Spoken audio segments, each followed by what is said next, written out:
Hindi ito matatawag na klase sa isang normal na paaralan. Masahol pa sila sa klase ng mga pipi. Wala man lang ako na ipasok sa kokote. Hintay! Nakita mo ba ang ginawa ni Placido kanina sa ating klase? Hindi ako mapaniwalang magagawa niya yun. Nga pala, pupunta ba kayo sa aming bahay upang mapag-usapan natin ating mga plano? Payag ako, kaibigan, upang maliwanagan na ang dapat na maliwanagan.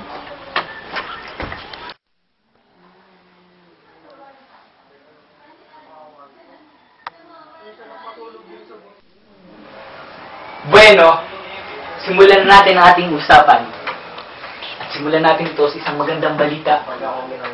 Alam niyo ba si Padre Irene ay pinagtanggol tayo laban sa mga sumasalungat sa ating plano na magtayo ng akademya ng wikang Kastila. Magandang balita nga yan, kaibigan. Pero, paano natin mapapagtibay ang ating pakay? Kailangan nating mapasang-ayon si Don Custodio upang mapagtibay ito. Ngunit pwede rin nating lapitan si Ginoong Pasta, ang magiting na manananggol. Sa mga tweed, 2 tao ang ating pwedeng lapitan.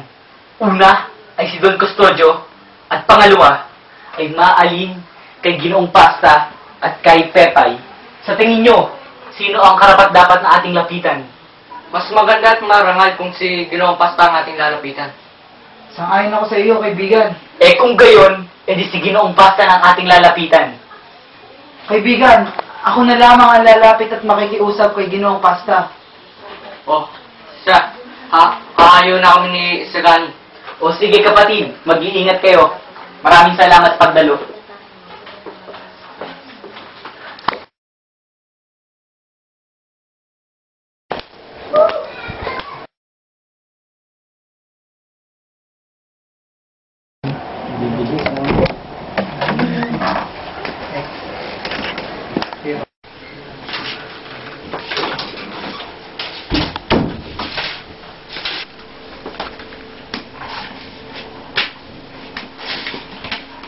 Basilio, ano na ang lagay ng may sakit? Halos hindi na tumitibok ang kanyang puso. Hindi makahinga at hindi makakain. Maaaring mamatay na siya anumang oras. Gaya ng Pilipinas. Sa isang oras ay sisiklab ang himagsikan. Sa isang hudyat ko, nakahanda kami at yakan tagumpay. Basilio, narito ako upang ihandog sa'yo ang kamatayan o kinabukasan. Kamatayan o kinabukasan? Sa piling ng iyong bayan o maniniil, magpasya ka sapagkat lumalakad ng mga sandali. Bayan o maniniil? Hawak ko ang kalooban ng pamahalaan. Meron akong mga tauhan at mga ehemyanto. Ang ilan ay pinaniniwala ko ang general ang naguutos. Ang ilan ay salapi ang pangako. Muli kitang tatanungin. Sasama ka ba sa akin? O babayaang maging tampulan ng galit ng aking mga kabig? Magpasya ka. Anong dapat kong gawin? Isang bagay na madali. Habang nagkakagulo ang lahat, nais kong kayo'y manggulo sa isang pangkat upang iguho ang pintuan ng Santa Clara. Do'y kunin niyo ang isang tao na liban sa akin at Kapitan Tiago ay kayo lamang ang nakakakilala. Hindi kayo mga ngalib muntiman. Si Maria Clara? Oo! Si Maria Clara. Nais ko siyang iligtas. Nabuhay ako para siya iligtas. Pasisiklabin ko ang himagsikan sapagkat ito lang ang paraan para mabuksan ang kumbento.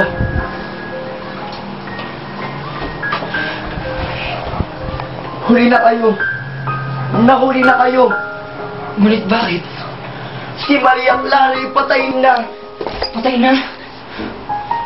Kaninang hapon ang ika-anim. Marahil ngayon ay... Yan sa kasingalingan. Hindi totoo!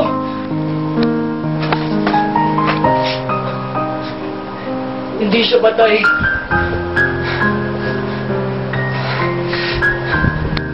Dapat siya'y buhay. At ngayong gabi, siya'y liligtas ko. Ngayon ilang araw pa lamang siyang malubha.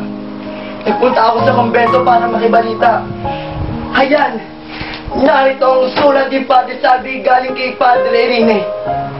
Magdamag na nanangis si Kapitan Sabo sa larawan ng kanyang anak.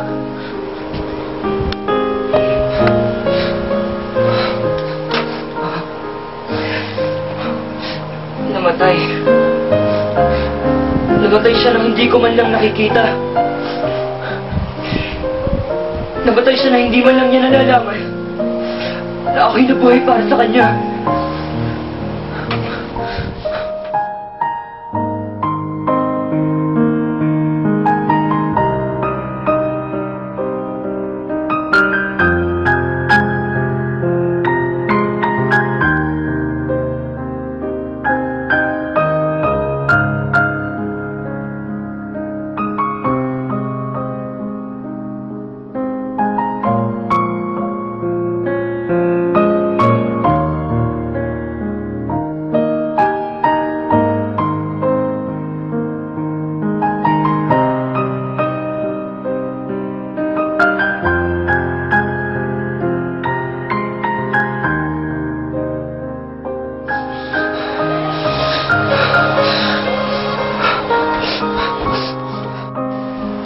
Kahabag-habag na lalaki.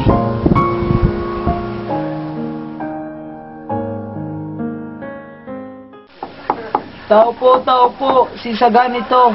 Isang estudyante. May pakikiusap lang sana po kami. Ikaw isa ganito, Lika. Salamat po. Ano ba ang kailangan mo sa akin? Didiretsuhin ko na po kayo, Ginoong Pasta. Gusto po sana namin humingi ng tulong sa inyo ni Don Custodio ukol sa aming pakay. Iho, hindi kita matutulungan tungkol sa bagay na yan. Dahil sa dami na yung pag-aari, kailangan ko nang sumunod sa bata. Ngunit Ginoo, ang aming adhikain ay malaki may tutulong sa mga estudyante. Dahil kaming mga Indyo, ay nararapat mga instituto ng wikang Kastila. Sa mata ng Diyos, tayo ay pantay-pantay. Kaya dapat, pantay-pantay rin tayo dito sa ating bansa. Totoong hinahangaan kita sa pagiging isang makatam, sa pagiging mong isang mahusay na estudyante. Ngunit hindi talaga kita maaaring tulungan dyan, Iho. Patawarin mo ako. Walang anuman po yun, Ginoong Pasta. Sige po, lilisan na po ako. Alam po malayo pa ang marating mo sa taglay mong talento. Salamat po, Ginoo.